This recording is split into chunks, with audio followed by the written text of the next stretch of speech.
Уважаемые педагоги, учащиеся, родители, обращается к вам Попова Тамара Геннадьевна, учитель государственного учреждения Ломоносовская средняя школа, отдел образования акимата Миндыгоринского района.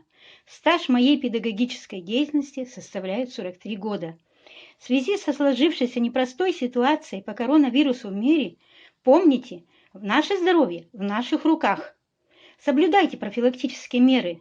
Профилактика – это так просто. Думаю о себе, забочусь о других. Соблюдайте правила личной гигиены.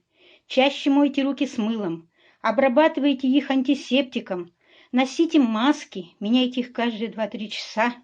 Чтобы повысить сопротивляемость организма коронавирусу, ешьте побольше фруктов, овощей, пейте побольше чистой воды. Соблюдайте дистанцию, избегайте контактов с людьми, которые кашляют и чихают. Оставайтесь дома, не ходите в гости, не встречайтесь с друзьями. Да, скучно, но самоизоляция – верный способ не заразиться. А главное, будьте всегда на позитиве. Радуйтесь каждому мгновению жизни. Мы вместе, и мы непобедимы. Берегите себя и своих близких.